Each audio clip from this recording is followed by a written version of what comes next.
एक बहू ऐसी भी। हिंदी कहानी। माँ जी, ये 500 रुपये आप अपने पास रखिए। यह बोलते हुए बहू ने सास को 5000 रुपये दिए और बहू अपने ऑफिस के लिए निकल गई। सास का एकदम से गला भर आया। भरे गले से बोली, बेटी मुझे इतने पैसों का क्या काम है। माँ जी, 1 महीना हुआ हमें इस नए घर में आए। मैं रोज देख रही हूँ आपको कितने चीज़ों के लिए पैसे लगते हैं। आप सब्जी लेती हो, फल लेती हो, काम वाली भी आपसे पैसे मांगती है। आप रोज सामने वाले गार्डन में घूमने जाती हो। आपका कुछ खाने का मन हुआ या खरीदने का मन हुआ तो आप ये 5000 रुपये अपने पास रखिए। सास चेहरे पे मुस्कुराहट लाते हुए बोली, पेंशन के पैसे रहते हैं मेरे पास। इस पर बहू बोली, माँ जी आप गार्डन में जाती हो, वहाँ आप फ्रेंड्स बनाओ, कभी मन हुआ तो पिक्चर देखने जाओ, पार्टी करो, अपनी ज़िंदगी खुलकर जियो माँ जी। उन्होंने मुझे बताया कि आपने बहुत मुश्किलें उठाते हुए इस घर को संभाला है।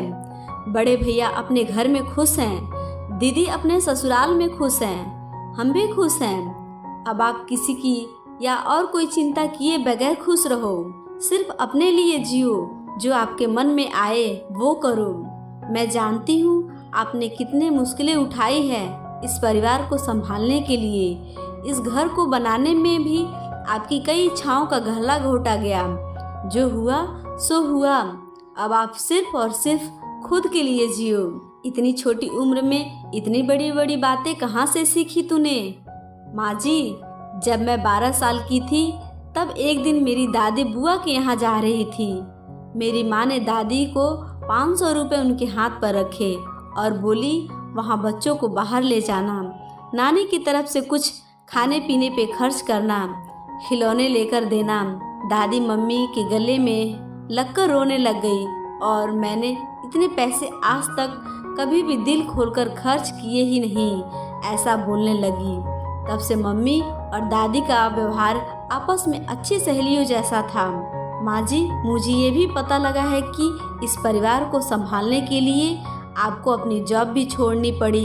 कितना बुरा लगा होगा आपको। अपनी इच्छाओं, अपनी महत्वाकांक्षाओं का दम घोटना पड़ा होगा। कितनी इच्छाओं और महत्वाकांक्षाओं का दम घोटना पड़ा होगा। इसके बाद हर छोटी बड़ी बात के लिए आपको पति के सामने हाथ फैलाना पड़ा होगा। तब पति भी उपकार किए जैसे पैसे दिए करते थे। माँ जी, आज से आप आपकी पेंशन को खर्च ना करें। पेंशन के पैसे अपने पास ही रहने दीजिए। अगर मुझे कभी आवश्यकता लगी तो मैं आपसे ही मांगूंगी। बस बेटी, सब कुछ आज ही बोलोगी क्या?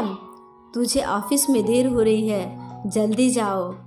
मुझे बोलने दो माँ, जब भी मैंने अपनी खुशी के लिए ही कर रही हूँ। मेरी माँ हमेशा कहती है कि 16 से 17 घंटे घर में काम करने वाली महिला को कोई समझता ही नहीं, लेकिन तुम अपने सास की मेहनत को ध्यान में रखना।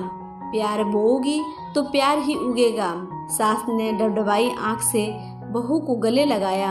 आँखों से ओझल न हो तब तक दरवाजे पे खड़ी रही। बहू के आने पर मैं इस 4 दीवारी में बंद के रह जाऊंगी, ऐसा सोचा था। पर बेटी, तूने तो दरवाजा खोलकर मुझे बाहर का आसमान दिखा दिया। किसी की बेटी हमारे घर की बहू है और हमारी बेटी किसी घर की बहू है। हमारी बेटी के पास वही लौटकर जाने वाला है जो व्यवहार हम अपनी बहू के साथ करेंगे। दोस्तों, आपको ये कहानी कैसी लगी? कहानी अगर अच्छी लगी हो तो इसे लाइक करें, शेयर करें, कमेंट करें और हमारे इस चैनल को सब्सक्राइब भी करें। धन्यवाद।